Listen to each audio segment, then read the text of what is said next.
युग युग से तम की छाती पर मैं सूरज बनकर चलता हूँ। विघटित होती ऊर्जा को संगठित कर अखंड राष्ट्र बनाता हूँ। इसलिए लौह पुरुष सरदार वल्लभ भाई पटेल कहलाता हूँ। अंत में अपनी वाणी को विराम देते हुए लोकतंत्र के इस पावन मंदिर की पवित्र धरा को शत शत नमन करती हूँ और दो पंक्तियों से अपनी वाणी को विराम दूंगी। ये ख्वाहिश है, इस प्रगति और प्रतियोगिता के दौर में व्यक्तिगत ख्वाहिश है कि हिमालय से भी ऊंची मेरे तिरंगे की शान हो जाए, समूचे विश्व में जनगण मन का गान हो जाए और जब मैं चलूं सर उठाकर इस सरजमी पर तो मेरा नाम, मेरे कर्म, मेरा जीवन मेरे भारत को समर्पित हो जाए। जय हिंद, जय भारत, अखंड भारत, अतुल्य भारत। धन्यवाद।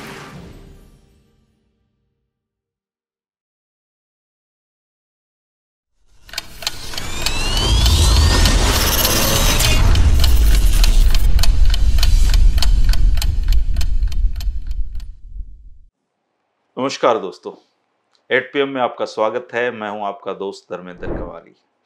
दोस्तों, हरियाणा की जो अलग अलग शख्सियतों से मैं आपको रूबरू करवाता हूं, उनमें आज हैं हमारे साथ आवाज़ की दुनिया की बेहतरीन शख्सियत भूमिका शर्मा। भूमिका इन दिनों चर्चा में इसलिए है क्योंकि ये लोकसभा, राज्यसभा और सेंट्रल हॉल में अपना एक स्पीच यूनिटी डे पे देकर आई हैं। भूमिका की आवाज़ को आपने डायल 112 पर भी सुना होगा और रेडियो पर भी आप इनको खूब सुनते होंगे।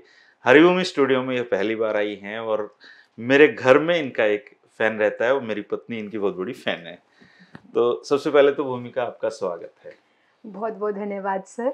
अब सबसे पहले ये बताइए कि ये जो भूमिका हमारे हरिभूमि स्टूडियो में आज बैठी है, इसकी जर्नी कहाँ से शुरू होती है? अपना थोड़ा पारिवारिक परिचय आप जी बताइए। जर्नी तो देखिए, जिस दिन से हम जन्म लेते हैं उसी दिन से आरंभ हो जाती है। लेकिन जब से होश संभाला, शुरुआती जो शिक्षा हुई सोनीपत के बजरंग विद्या मंदिर से हुई, प्राइमरी शिक्षा जो हुई थी।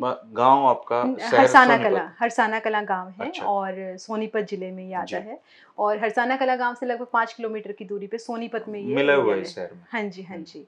तो जिस स्कूल से, बजरंग विद्या मंदिर स्कूल से हम पढ़े, उसके बाद 6th क्लास मैंने की धर्मवती स्कूल से और उसके बाद हिंदू कन्या वरिष्ठ माध्यमिक विद्यालय में मैंने एडमिशन लिया जी। और एक जिद थी कि स्कूल में जाना है, हिंदू कन्या स्कूल में ही पढ़ना है। पता नहीं क्यों था, मैं लड़कियों को साइकिल पे जाते हुए देखती थी और हम उस टाइम स्कूल की वैन में जाते थे। अच्छा। तो मेरा मन करता था कि साइकिल पर स्कूल में जाना है। अंदर से एक होता है ना खुद से वो इंडिपेंडेंस की, मुझे आज़ादी बहुत प्यारी रही। हाँ, आज़ादी बहुत प्यारी रही शुरू से ही। तो स्कूल में फिर वहाँ पर एडमिशन लिया हिंदू कन्या में और वहाँ से ये जो बोलने का हुनर है इसकी शुरुआत वहाँ से हुई। अच्छा। इसके जो अंकुर पड़े, किरण बाला मैम थे, मीना पालीवाल मैम थी, लाइब्रेरियन थी, और सामने वीना जिंदल मैम, सुमन अग्रवाल मैम, ये हिंदी की टीचर्स थी हमारी। अच्छा। किरण बाला मैम इंग्लिश के थे। तो शुरुआत जो हुई थी शुभ विचार से हुई थी, जो मैं आजकल मॉर्निंग में बोलती हूँ, जिसको आपको लिम्का बुक में भी नहीं, ये इंडिया बुक ऑफ रिकॉर्ड्स में, हाँ जी, गिनीज के लिए अभी नॉमिनेट हुआ है। तो इसमें क्या हुआ कि 7th क्लास में उस टाइम में थी, तो शुभ विचार असेंबली में बोला था और वो मुझे आज भी याद है कि सच्चा मित्र वही है जो हमारे दोषों को दूर करने के लिए हमें दर्पण दिखला सके। अच्छा, ये जो श्रृंखला आपकी शुभ विचारों की तब से? नहीं, ये तब से नहीं है। अच्छा। ये मैं बताऊंगी आपको ये कब से दोबारा शुरुआत की। तो स्कूल में डेली बोलते थे असेंबली में, और जो टीचर सामने थी उन्होंने कहा इस लड़की की आवाज़ बड़ी अच्छी है। तो जब भाषण प्रतियोगिता के लिए पहली भाषण प्रतियोगिता आई थी, हरियाणा से फ्रीडम फाइटर थे मूलचंद जैन जी, गांव सिकंदरपुर माजरा से, उनकी स्मृति में उनकी जन्म जयंती पर एक आयोजन हर साल किया जाता है, भाषण प्रतियोगिता का आयोजन। उसमें 2 ग्रुप होते हैं, 6ठी से 8वीं तक, और फिर 9वीं और 10वीं 2 ग्रुप में बच्चे पार्टिसिपेट कर सकते हैं। तो मुझे वीना जिंदल मैम ने बुलाया और उन्होंने कहा कि अपने घर से परमिशन लेकर आना कि वो तुम्हें भेज देंगे गोहाना। अच्छा। तो अब मुझे पता था, घर का माहौल तो ऐसा था ही नहीं कि परमिशन मिल जाए। हाँ, लड़कियों के लिए परमिशन एक बड़ा इशू रहता है। हाँ, तो फिर क्या हुआ कि मैंने घर पे जाके अपनी मम्मी को बताया कि ऐसे ऐसे बात है। मम्मी ने कहा नहीं, मना ही करेंगे सब, क्योंकि ऑब्वियसली उनको भी था कि हाँ, तय था कि ना ही होना। मैंने सोचा ना ही होनी तो फिर पूछना ही क्यों है। और अगले दिन जब मैं स्कूल में गई तो टीचर ने मुझसे पूछा, पता नहीं क्या आया मेरे अंदर, मैंने कहा नहीं, हाँ कर दी। उन्होंने भाषण लिख के दे दिया और बहुत अच्छा भाषण, और मैं तैयारी कर रही हूँ। अब 17 अगस्त को वो भाषण था और 17 अगस्त को जब वो भाषण देने के लिए गए, मुझे पता था लेट हो जाएगा और मैथ्स की एक्स्ट्रा क्लास हमारी लगती थी उन दिनों। तो उन्होंने जैसे मैम ने बताया कि हम 2 बजे से लेट हो सकते हैं, अपने घर बता के आना। मैंने कहा आज एक्स्ट्रा क्लास है और मैं लेट आऊँगी। हाँ, मम्मी को पता था कि आज कॉम्पिटिशन है। अब मैं फर्स्ट आ गई वहाँ कॉम्पिटिशन में और 21 अगस्त को प्राइज डिस्ट्रीब्यूशन होना था गांव सिकंदरपुर माजरा की लाइब्रेरी के सामने। अच्छा। और पॉलिटिशियंस आपको पता है अमूमन मुख्य अतिथि होते हैं तो लेट ही आते हैं। और उस समय कांग्रेस की सरकार आई थी, चौधरी रणबीर सिंह हुड्डा जी मुख्य अतिथि थे और साथ में करतारी देवी जी थी, वो हेल्थ मिनिस्टर थी। तो वो आए, उनके सामने मेरा भाषण हुआ। अब 2:15 बजे के आसपास वो पहुंचे थे वहां पर। अब मुझे ये चिंता थी कि घर पहुंचना है, टाइम से पहुंचना है। ये तो बता दिया था कि एक्स्ट्रा क्लास होगी, आज भी एक झूठ पे चल रही थी। तो वहाँ लाइब्रेरी में एक लैंडलाइन फ़ोन था। मैं एंकर के पास गई जो स्टेज पर थे कि सर मुझे फ़ोन करना है, यहाँ कोई एसटीडी है? तो उन्होंने कहा एसटीडी पे क्यों जाना, लाइब्रेरी में जाके कर लो। वहाँ से दुर्गा गौड़ मेरी दादी जी थी, मेरे पापा जी की सगी चाची। अच्छा। और वो डीओ थी। अच्छा। डीओ रिटायर हुई थी। सो मैंने उनके पास फ़ोन किया कि दादी जी ऐसे ऐसे बात है, मैंने घर नहीं बता रखा, आप प्लीज़ आज मेरा साथ दे। बोल कोई नहीं, मैं बोल देती हूँ आज भूमिका मेरे पास रुकेगी। अब भूमिका वहाँ रुक गई, उन्होंने घर फ़ोन कर दिया कि स्कूल में चली भी जाती थी उनके पास कि स्कूल से मेरे पास आएगी।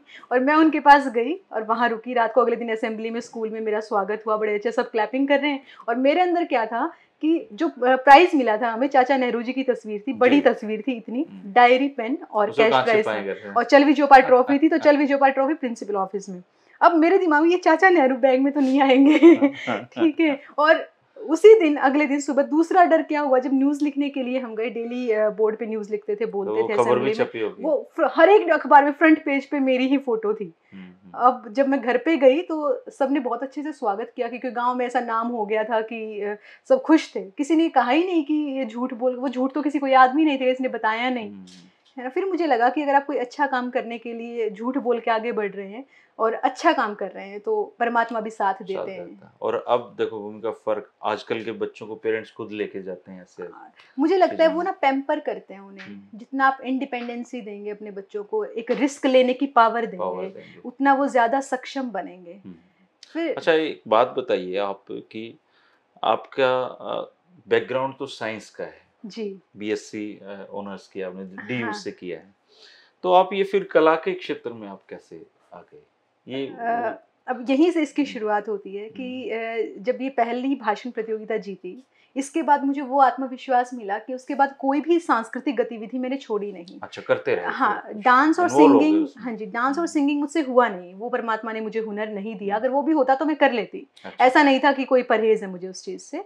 तो संस्कृत सप्ताह हर साल स्कूल में मनाया जाता था। दीक्षा आचार्य जी थे और लकीली मुझे टीचर्स बहुत बहुत अच्छे मिले, मैं परमात्मा की धन्यवादी हूँ इस मामले में।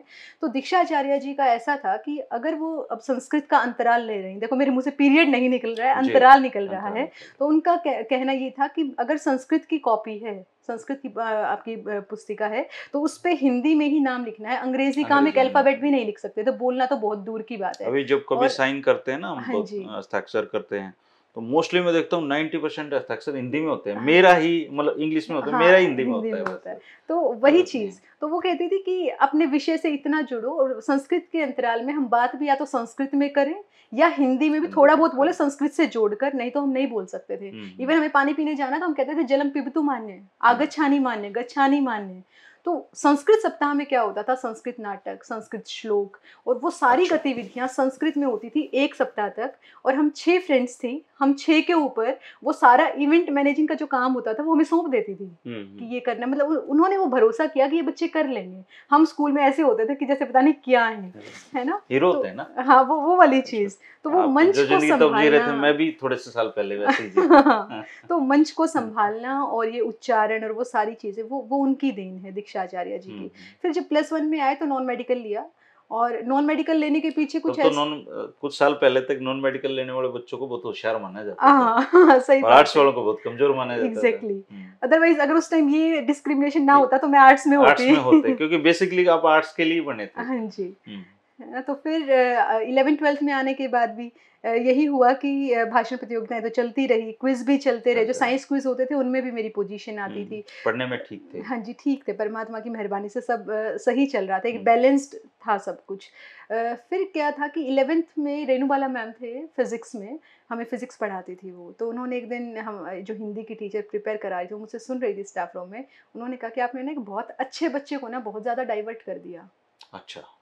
अब मुझे बड़ा क्लिकिंग फैक्टर लगा ये कि ऐसा, क्योंकि मैम ने तो कहा कि नहीं हम तो पॉलिश ही तो कर रहे हैं, एक मंच दे रहे हैं। उनका भी कहना ठीक था और उनका भी कहना ठीक था। वो साइंस की तरफ ही ले जाना चाह रहे हाँ थे। जी, हाँ जी। तब मुझे रियलाइज़ हुआ कि नहीं, मुझे अपने सब्जेक्ट्स को ज़्यादा टाइम देना चाहिए। एक 11th-12th बेस भी ऐसा होता है क्योंकि फैमिली बैकग्राउंड ऐसा था ही नहीं कि कोई कह सके कि आप गलत ट्रैक पर हैं, सही ट्रैक। उनके लिए था आप पढ़ो, हाँ बस ठीक है। फिर वो हाँ, हाँ, 11th में शुरुआती दिनों में ही वो स्पार्क मिल गई थी। रेणुबाला मैम के उस एक स्टेटमेंट ने ऐसा कर दिया था कि अपने सब्जेक्ट के प्रति भी ईमानदार होना ज़रूरी है। तो फिर वो फिज़िक्स, केमिस्ट्री, मैथ्स इनको भी टाइम खूब देना शुरू किया और 12th में इतने मार्क्स आए कि दिल्ली यूनिवर्सिटी में एडमिशन हो जाए। फिर बीएससी फिज़िक्स ऑनर्स किया, एमएससी फिज़िक्स किया। उसके बाद एमएससी फिज़िक्स करने के बाद जीवीएम मैंने ज्वाइन किया था 2015 में। अच्छा। और फिर जनवरी में आकाशवाणी के लिए एक एंट्रेंस एग्ज़ाम हुआ था, फिर वाणी कोर्स हुआ। वाणी कोर्स होने के बाद मैंने जर्नलिज्म किया 2 साल, 16 to 18, और 18 के बाद अब मैं पीएचडी कर रही हूँ नैनो टेक्नोलॉजी में। जी। और साथ ही ये सारी गतिविधियाँ फिर ऐसा हुआ कि मैंने ना छोड़ा नहीं सर, पार्टिसिपेट करना नहीं छोड़ा। ओपन कॉम्पिटिशन्स मेरे सामने आ गए। ऐसे भी कॉम्पिटिशन्स हुए कि मेरे स्टूडेंट जिनको मैं प्रिपेयर करा रही हूँ वो भी पार्टिसिपेट कर रहे हैं और मैं भी कर रही हूँ, है ना। मैंने कभी ये माना ही नहीं कि बहुत बड़े हो गए। ये ऐसी चीज़ तो तभी आती है कि बहुत बड़े हो गए, अब छोड़ दो। असल में हम बहुत बड़े कभी होते ही नहीं, ये सिर्फ वहम होता है। और हमेशा एक गुंजाइश बनी रहती है सीखने की और सुधार करने की। अब आपके उस पे लौटते हैं, आवाज की दुनिया के। जो मेरा जो परिचय हुआ कि आपके ऑडियो आते थे व्हाट्सएप पे, तो मैं देखता था आवाज बहुत अच्छी है। तब तक मैं जानता भी नहीं था आपको। ये आवाज की दुनिया का कैसे सिलसिला शुरू हुआ? वर्ष 2019 की बात है। जनवरी के महीने में नवीन गुलिया जी का इंटरव्यू किया था। नवीन गुलिया जी मोटिवेशनल स्पीकर हैं, आर्मी से हैं, एयरफोर्स से हैं। वो उनको वहाँ से कोई इंसिडेंट होने की वजह से अब वो लंबी यात्राओं पे निकलते हैं। अब वो झज्जर में उन्होंने आश्रम बनाया हुआ, कन्या आश्रम। तो उनका इंटरव्यू करने के बाद ये सुबह हम व्हाट्सएप पे गुड मॉर्निंग सभी भेजते हैं, एक आदत बन चुकी है सोसाइटी में। तो फ्लावर के साथ सुप्रभात और ये सारी चीज़ें, ठीक है। तो मैं भी ऐसे ही फॉरवर्ड करती थी जी। तो उन्होंने मुझे कहा कि आप इतनी अच्छी बातें करती हैं, तुम अपना कुछ ओरिजिनल क्यों नहीं बनाती? अच्छा, क्रिएट करो कुछ। हाँ। मैंने सोचा क्या क्रिएट कर सकती हूँ, बात भी सही थी। मैंने कहा ऐसा करने से क्या होगा जी, है ना। तो क्योंकि आता है ना कि आप कुछ भी काम करें क्या हो जाएगा ये, और ये कोई और भी सवाल कर सकता है इससे क्या हो सकता है। नहीं, ये है असल में किसी भी क्रिएशन का पहला जो चरण है वो क्या होगा, इससे ही शुरू होता है। बिल्कुल। तो फिर नवीन गुलिया जी ने कहा कि कुछ अपना ओरिजिनल बनाओ। अब स्कूल में दीक्षाचार्य जी के ही सानिध्य में हमने ये शुरू किया था। ये आवाज, वहाँ आवाज की दुनिया नहीं बोलते थे।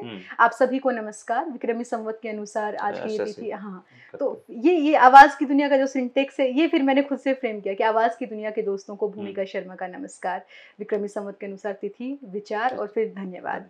तो ये मैंने सबसे पहले नवीन गुलिया जी को भेजा। देखो मैंने ये सोचा है कि ऐसे करूं।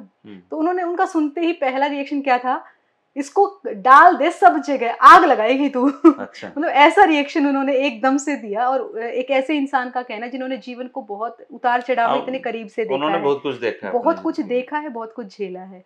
फिर मुझे लगा कि हाँ सही कह रहे हैं, मैं एक बार करके तो देखूं, अदरवाइज ना तो है ही। फिर शुरुआत हुई थी और ये पहला 11 फरवरी 2019 को मैंने सबको भेजा था। फिर मेरी स्टूडेंट थी प्रतिभा अंतिल। अब इनकी क्लास के पीछे भी बड़ी दिलचस्प कहानी है। अच्छा। इनकी क्लास में ना रीअपियर्स बहुत ज़्यादा आती थी। बीएससी नॉन मेडिकल के स्टूडेंट्स थे बच्चे, और मेरे पास ये आए सेकेंड ईयर में। अच्छा। हाँ जी, सेकेंड ईयर में ऑप्टिक्स में इनको पढ़ा रही थी। जब ये क्लास आई तो इनकी क्लास में से 20-22 बच्चे थे जो मेरिट इसमें थे, रीअपियर वाले स्टूडेंट्स थे। तो ये मेरे पास क्लास आई तो ये क्लास बड़ी आर्टिस्टिक सी सोच की क्लास है कि इनको आप सीधा ब्लैक बोर्ड पे पढ़ा के इनसे आप ले ही नहीं सकते आउटपुट। तो इनको मैंने कॉलेज की सारी गतिविधियों से जो भी मेरे पास काम आता, वॉलंटियरशिप में या पार्टिसिपेशन में, एंकरिंग में, हर जगह में इनकी क्लास को इन्वॉल्व कर दिया मैंने।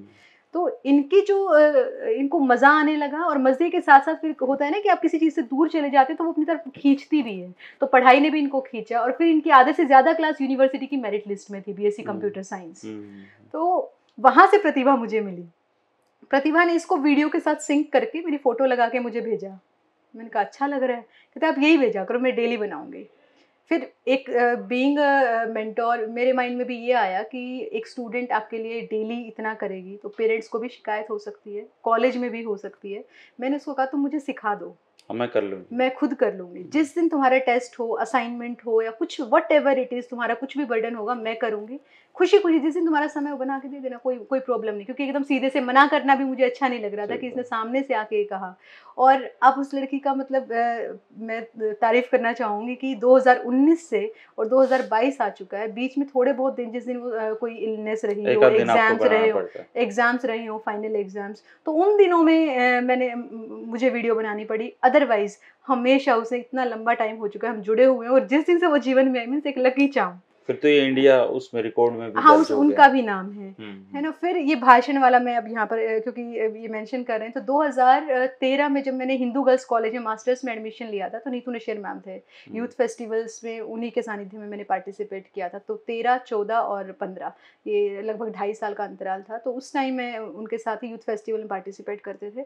और यूथ फेस्टिवल में जब नॉर्थ जोन के लिए गए, तब मुझे डॉक्टर आनंद शर्मा सर मिले, वहाँ कंटिजेंट जब जम्मू लेकर गए थे। तो वहाँ से एक हमारा जुड़ाव ऐसा हुआ, क्योंकि होता है ना कि आप किताबी ज्ञान ले सकते हैं, लेकिन एक व्यावहारिक कुशलता की तलाश पूरी होगी। जी बिल्कुल, एक प्रोफेशनलिज्म आपके अंदर लेकर आना, वो स्पार्क इन्होंने दी।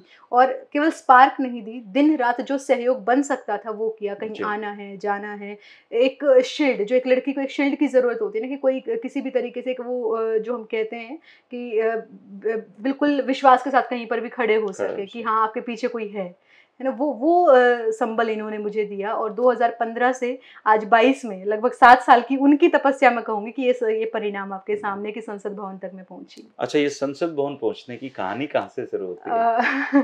जी, संसद भवन पहुँचने की जो कहानी है, वैसे तो मैं ये कहूँगी ये एक दिन की प्रक्रिया नहीं है। पहली बार मेरा नेशनल के लिए सिलेक्शन हुआ था 2009 में। मैं स्कूल स्टूडेंट थी, बाल भवन की जो प्रतियोगिताएं होती हैं उनके थ्रू। उसके बाद वहाँ मेरी कोई पोजीशन नहीं आई थी। 2015 में भी मैं रह गई थी, सिल्वर मेडल मुझे मिला था। उसके बाद 2017-18 जो खेल विभाग कराता है ओपन कॉम्पिटिशन, 17 और 18 में मैं स्टेट टॉपर थी। गुलाब सिंह जी थे यहाँ, मैं रोहतक से पार्टिसिपेट करती थी। उनका बहुत सहयोग रहा, उन्होंने ही पहली बार बताया था कि ऐसे कॉम्पिटिशन्स होते हैं और आप पार्टिसिपेट करो। हम यूथ फेस्टिवल्स में जा रहे थे महेंद्रगढ़, तब रास्ते में उनके साथ गई तो उन्होंने मुझे बताया था। तो 17 और 18 वहाँ पर पार्टिसिपेट किया, 19 में किया। 17 और 18 में जब पार्टिसिपेट किया तो नेशनल हुआ ही नहीं था। जब 19 में पार्टिसिपेट किया तब नेशनल हुआ और लखनऊ में हुआ था, तब मेरी 4th पोजीशन आई थी। लेकिन एक टीस होती है ना अंदर से कि अभी भी आप रह गए हो। तो फिर एनवाई की नेहरू युवा केंद्र का कॉलेज में एक दिन एडवर्टीजमेंट आया कि ऐसे ऐसे कॉम्पिटिशन्स होने हैं और आप बच्चों को मोटिवेट करें कि वो पार्टिसिपेट करें। तो मैंने एज लिमिट देखी, दैट इज़ 18 to 29 ईयर्स। अच्छा। अब मैंने सोचा कि इसमें तो मैं भी कर सकती हूँ, ये कोई कंडीशन, सिर्फ एज की ही कंडीशन थी उसके अंदर, ओपन कोई भी कर सकता था। तब राष्ट्र निर्माण उसमें विषय था और मैंने फिर से आनंद शर्मा सर को कहा कि इसमें मेरी मदद करो। हाँ, उसमें 9 से 10 मिनट का टाइम था बोलने के लिए। तो डिस्ट्रिक्ट पे हुआ पहले, फिर स्टेट पे हुआ, तो फिर उसका नेशनल होना था। वो नेशनल भी अब तक नहीं हुआ है, वो भी होना है। अच्छा। हाँ जी, फिर इन बिटवीन ही सरदार पटेल जी वाला आ गया कि इसके लिए भी वही डिस्ट्रिक्ट पे होना था, फिर स्टेट पे हुआ। मैं फर्स्ट आई, हाँ जी, नेहरू युवा केंद्र से ही पहले स्टेट डिस्ट्रिक्ट पे हुआ, फिर स्टेट पे हुआ और फिर नेशनल के लिए हमारी वीडियोस। तो हर स्टेट से एक-एक हाँ जी, हाँ जी। तो हर स्टेट से एक-एक 2-2 चुने गए, पहले नंबर पे और दूसरे नंबर पे, हर एक स्टेट से और केंद्र शासित प्रदेश से। तो लगभग 70 के आसपास वीडियोस परफॉर्मेंस की उसी दिन की जो स्टेट कॉम्पिटिशन हुआ था वो वीडियोस भेजी गई। अच्छा। अब वो वीडियोस जब सेंट्रल ऑफिस में पहुंची एनवाईके में, तो वहाँ पर पहले 25 का चयन करना था और 25 में से जो पहले 8 हैं, तो उसमें फिर पहला स्थान मुझे मिला राष्ट्रीय स्तर पर। भूमिका आज उसी ड्रेस में आई हैं जिस ड्रेस में ये सेंट्रल हॉल में पहुंची थी और अपना स्पीच दिया था। और खास बात है कि ये जो कुर्ता इन्होंने पहन रखा है ये रेजे का बना हुआ है जी, ललिता बहन ने, वो मेरे भी बहुत फेवरेट हैं। हाँ। और उनके बनाए कपड़े में अक्सर पहनता हूँ, स्टूडियो में भी पहले सबसे पहला वीडियो उनके कपड़े पहन के किया था मैंने। और ये जो रेजा है इसको भूल चुके थे लोग, और ये खास बात ये देखो सेंट्रल हॉल में भूमिका के माध्यम से पहुंच गया ये, तो ये बड़ी बात है। अब वो मुझे वो कुछ शेर सुनाओ, जो सबसे पहला और आखिरी जो 2 शेर आपने इस्तेमाल किए थे उस अपने स्पीच में, वो सुनाइए। चलो प्रॉपर उसी फील्ड में सुनाइए। युग युग से तम की छाती पर मैं सूरज बनकर चलता हूँ, विघटित होती ऊर्जा को संगठित कर अखंड राष्ट्र बनाता हूँ। इसलिए लोह पुरुष सरदार वल्लभ भाई पटेल कहलाता हूँ।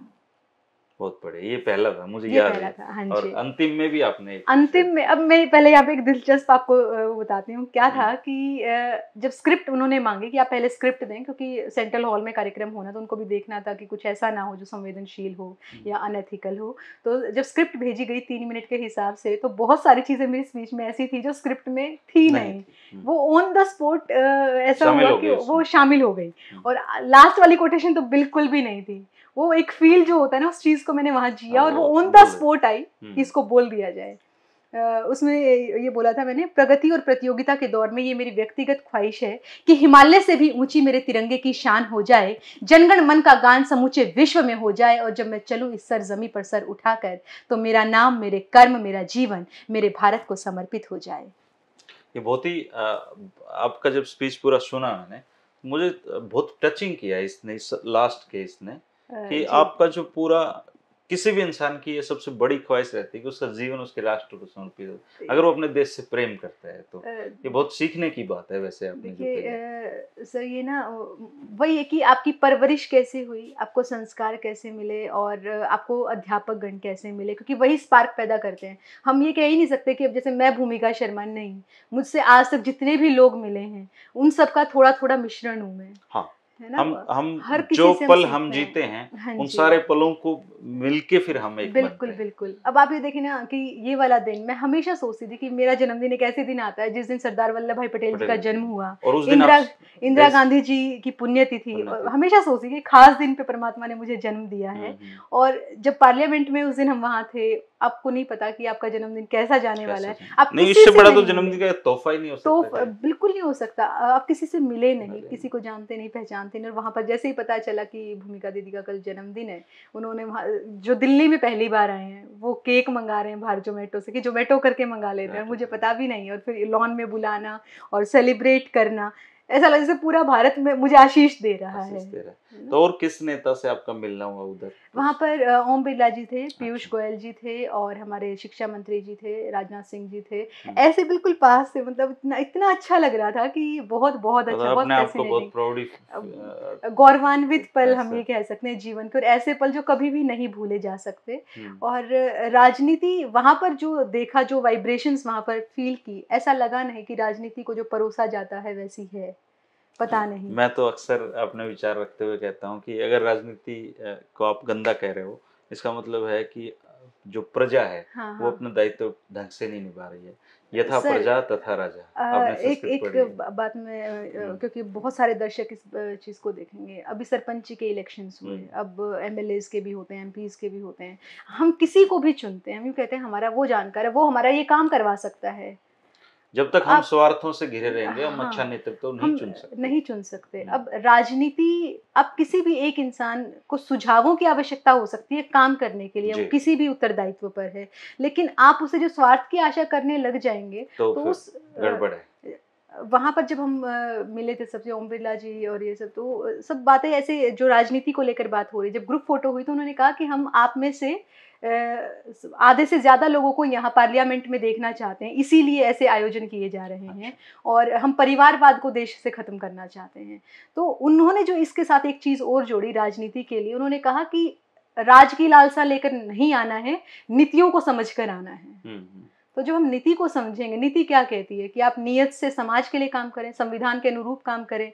व्यक्तिगत होना सिखाते ही नहीं है, दायित्व तय हैं, व्यक्तिगत होना संविधान ने तो बाकायदा आपको ये बता रखा है, आपके कर्तव्य ये हैं, आपकी जिम्मेदारियां ये हैं, आपको जीवन ऐसे जीना है, एक सीधा उससे हटना ही नहीं है कहीं भी। और इवन डॉक्टर अंबेडकर ने लिखा था कि अगर संविधान की मूल भावनाओं के खिलाफ अगर देश जाता है तो मैं पहला आदमी होऊंगा जो इस संविधान को जला दूंगा। उन्होंने ये बात, हालांकि उसको दूसरे संदर्भ में लोग देखते हैं, लेकिन उनका ये सच कहना था कि अगर देश संविधान में सबको, जो माइनॉरिटीज हैं उनको साथ लेके नहीं चलेगा, कोई फायदा नहीं। एक लाइन बोली थी कि इस देश की एकता और अखंडता महज 795 सांसदों की जिम्मेदारी नहीं है, सबकी जिम्मेदारी है। इवन आपके आसपास कैसे समाज को परिकल्पित करते हैं और फिर कैसा बनते हुए देखते हैं, वो भी हमारी जिम्मेदारी है।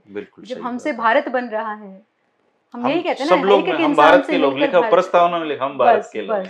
अब वो मर्म समझना और देश के बारे में सोचना, आज का विचार जो मैंने बोला वो यही बोला कि इंसान स्वयं के साथ ईमानदार होना सीख ले, बाकी सब कुछ तो परिस्थितियां सिखा ही देती हैं। अब एक स्कूल में ही बच्चा अगर वो चीटिंग कर रहा है, वो किसके साथ धोखा कर रहा है?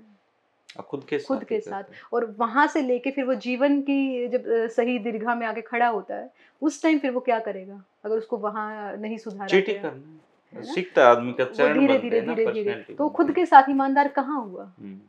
वो ईमानदारी खुद के साथ ईमानदार बनने के लिए बहुत साहस की जरूरत होती है, और वो साहस विकसित होता है धीरे धीरे धीरे धीरे धीरे धीरे।